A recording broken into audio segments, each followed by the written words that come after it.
they'll be able to leave, and then we'll do questions for Coach Tanner. Our players here will probably tell you that what happened out there tonight was exactly what I anticipated. I think you know, we had a little time this week to get some practices in, and you know, we kept trying to make them understand what Sewell was going to be about.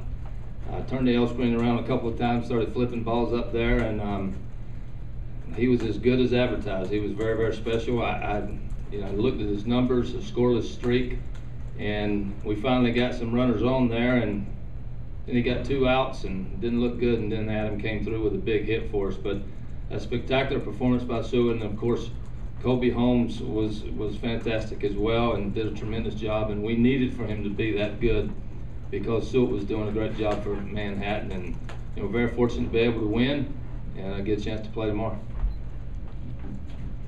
Questions for the student athletes? Kobe, were you doing something tonight maybe that you hadn't done in the past? I mean, did you kind of take it to heart that you knew that they needed a long outing and to save the bullpen? Yeah, I knew coming in Manhattan was a good team. Their pitchers threw great, and they just coming out of the gate, I had slider and fastball working. You know, got ahead with my fastball and then put them away with slider. I mean, everything was feeling great tonight. Adam, that 3-1 pitch in the 6th inning, did you just know it was just going to be a pretty good strike for you to hit? Yeah, I figured you know, he was going to come at me. It was you know, he threw me a 2-0 fastball right down the middle, and he went with a 2-1 slider away for ball 3. So I knew he was just going to try to come at me, and you know, I got my hands inside of it and stayed short to it and put it right through the 6-hole. Colby, Manhattan's coach was talking about how in the entire game you didn't miss up unless you intended to. I don't know if you want to say if that's actually true or not, but why were you able to keep the ball down so effectively tonight? I know it's not always something a pitcher can do, but why tonight were you able to do that so well? And was what he said true? I wouldn't exactly say it was true. You know, that's what I've been trying to work on in my bullpens, is keeping the ball down, because when I keep it up, you know, I get hit. And I'm just working in my past bullpen on keeping the ball down, and it worked for me tonight. Colby, what did having an outing like this mean for you after struggling a little bit in Hoover against Florida? You know, it was great to come out the gate and, you know, be effective and be on the top of my game. You know, the outing in Hoover was definitely disappointing to me, but you know, coming out tonight and doing what I did put confidence back in me. This is kind of for all 3 players. This obviously sets up the matchup that everybody's been talking about could happen in this regional against Clemson. Talk about that, that you guys get to go against those guys tomorrow. You know, it's going to be a lot of fun. It's like you said, it's been anticipated, I guess. But you know, we're just going to approach it like we have every game this year, and you know, just hopefully we can put up some at bats early and get on the board and just play some good baseball. Anyone else want to take that? Yeah, I mean, every baseball fan, you know, the state of South Carolina is going to get what they wanted. You know, when you're coming in, you know, they're a good team. They want to win. You know, they want to take us down, but at the same time, we had to focus on Manhattan. And you know, now that I think that game's over, we can move on. Colby, I'll ask this one to you. Obviously, 7 2/3 innings of no-hit ball. Were you thinking about the no-hitter at all? And have you ever thrown a no-hitter, maybe in high school or anything like that? No-hitters, haven't never thrown one, but you know, I wasn't really thinking about it. I was thinking about just getting through the innings so I could go back in the dugout and regroup and come back and throw the next. But didn't really go through my mind that I was throwing a no-hitter. But you know, when they got the hit, wasn't really frustrated. It was just like a sigh of relief, like that just happened. But you know, it was a good feeling. So that's what you were doing with your glove? Yeah. Yeah. I didn't want to go there.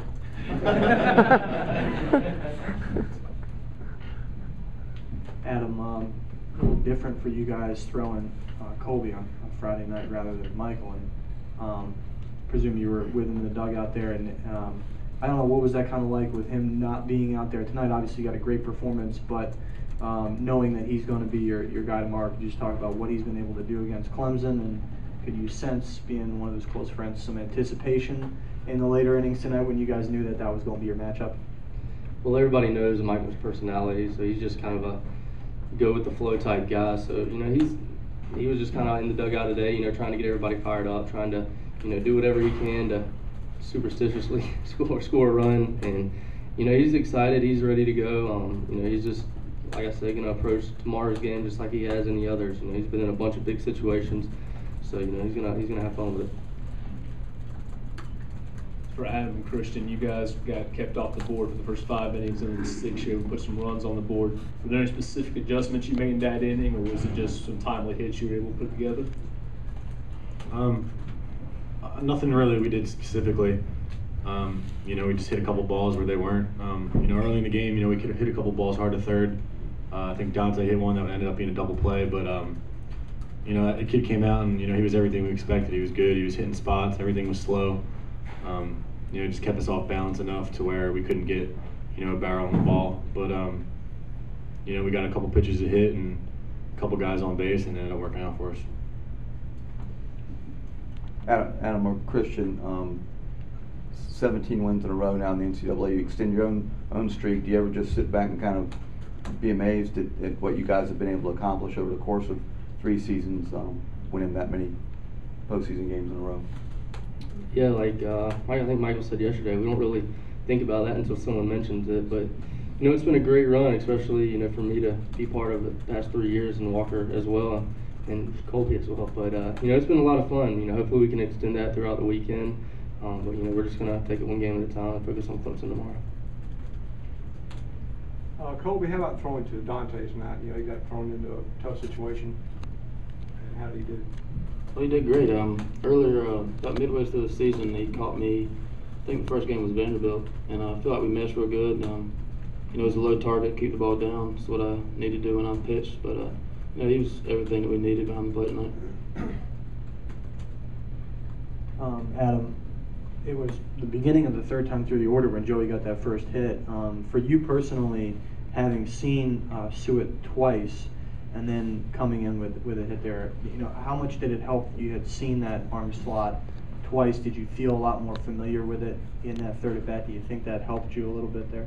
Oh, absolutely. You know, Coach Tanner's been kind of simulating it the past couple of practices that we've had going into today, so it kind of gives you a look at it. But your first at bat, you know, you get to really see it, and you get to really kind of do your best to dial it in. And you know, my first at bat, I knew it was slower than some guys that we faced, so I moved up in the box. So I got to see a couple pitches, but after a couple of bats, you know, you kind of know what he has, and you know what it's. You know, as long as you get your foot down and you just see it and hit it, you know, this ball's still going to go across the plate. Christian, a couple of years ago, you guys were down against Bucknell when that delay came. You went back and did the Avatar Spirit Stick thing. A little more relaxed during your rain delay tonight. And do you have to do anything mentally to kind of stay charged up during a rain delay? No, you know, we got a great group of guys here. You know, we're not going to really, you know, get down or get lazy during the rain delay. You know, there's no problem, you know, hyping us up or anything like that. I mean, it really wasn't that long. You know, I mean, I figured it was going to be a lot longer than that, but it ended up being pretty short. So it wasn't really a problem. You know, just thank God we have the field that we do. Any more questions for the student athletes? All right, guys, thanks. Questions for Coach Tanner?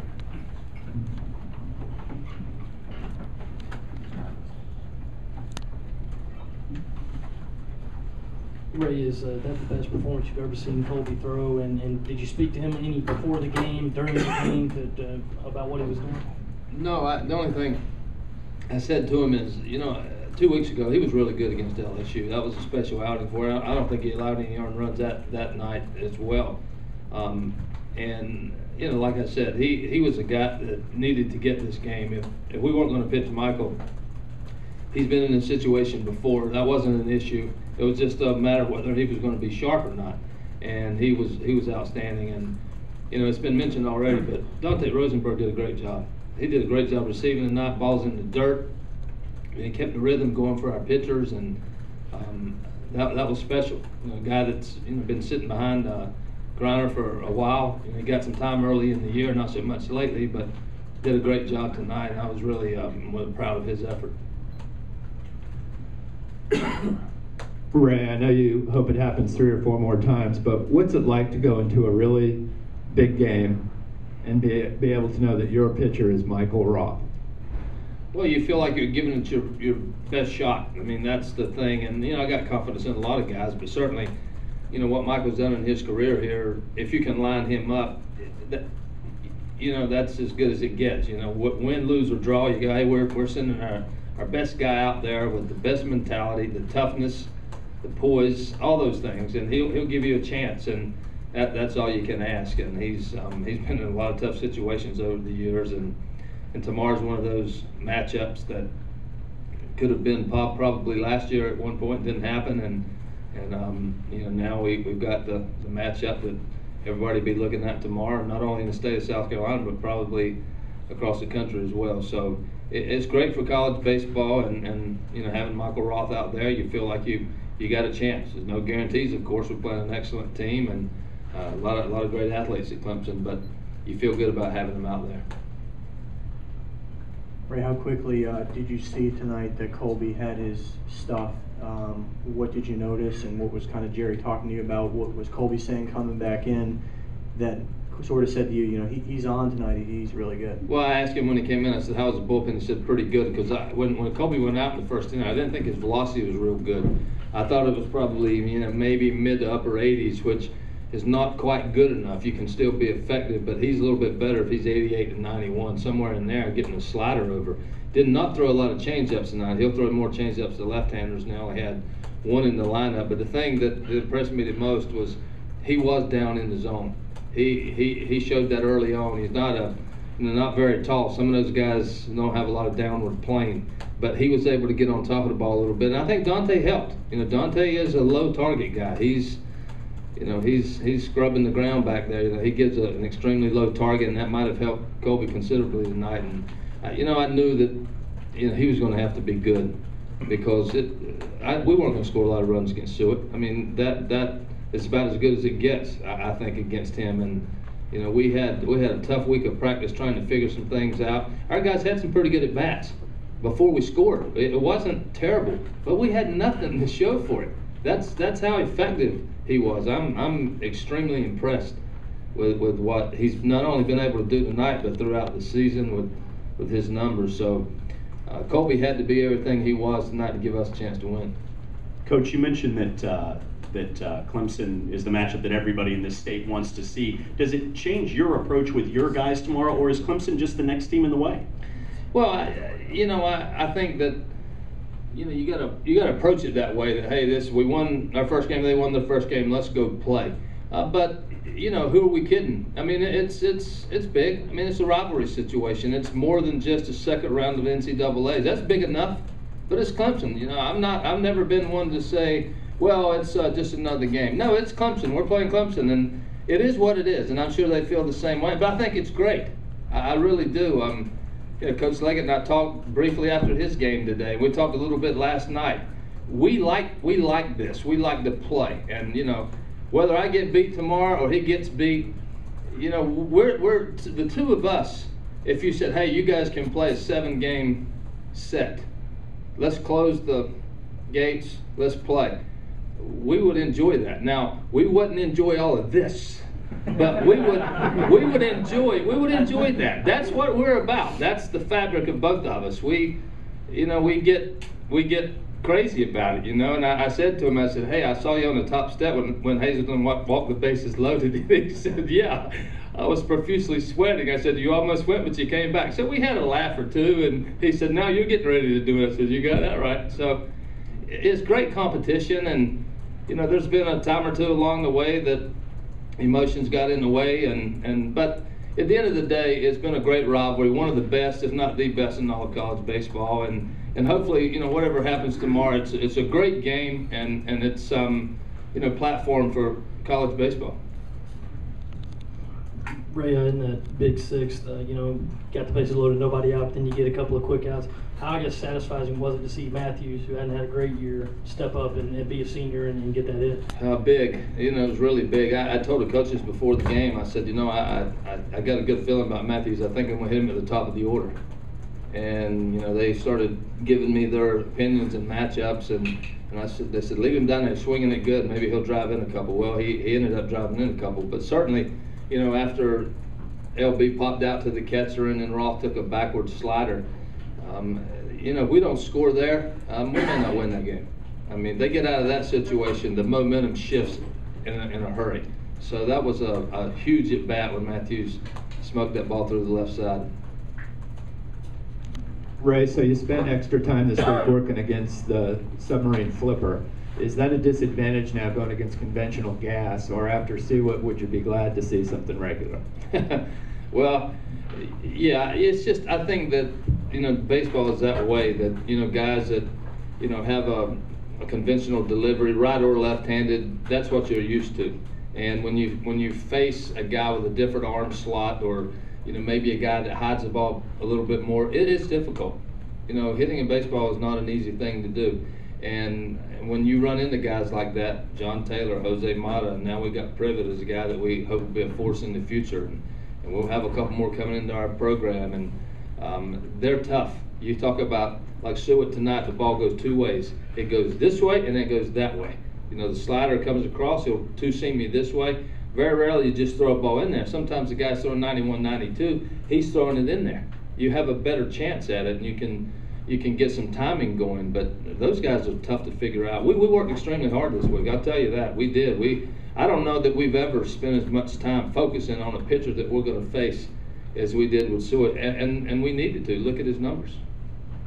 You kind of touched on this earlier, but can you talk about the mental toughness of your team up at the plate? Because, like you said, there wasn't a whole lot going on, and who knows what would have happened if you hadn't scored there. Just talk about how tough they were. As I said, before we got those runs, I thought we had a pretty good approach at the plate. We were taking some pretty good swings, not all of them, but we were trying to do some things that we talked about during the week and tried to make some adjustments. We just missed a couple of balls. We hit a couple balls into the outfield, hit a couple balls hard to third. So it wasn't one of those nights where I was sitting over there going, our approach is terrible, or our offensive approach is the worst it's been. I didn't feel that way. I was like, this guy's good. This guy's good out there, and it's hard to make an adjustment and hit a ball hard, and finally it worked out for us. Ray, you only have to go to your bullpen for one inning tonight with Patrick Sullivan. How big is it for your team to have so many fresh arms in the pen for these upcoming games? Well, you would think, on paper that helps out a little bit, of course, because we probably didn't have Evan Bill available tonight. He was dressed, he was in the dugout, but he's been sick the last couple of days, so we were down a man there, and we didn't really want to use Webb or Price tonight, so we're a little bit in better shape than we would have been with a couple more delays or a different game where we had to go to the bullpen. But Colby stretched it out for us, did a tremendous job, and I thought Patrick Sullivan had some life on his ball when he came in tonight. Coach, just going in tomorrow, Kyle Martin, I know you pinched hit for him with Michael Roth. Tomorrow, is he still going to be your DH? Do you still plan to use him in that spot? I'm not sure exactly what the lineup will be.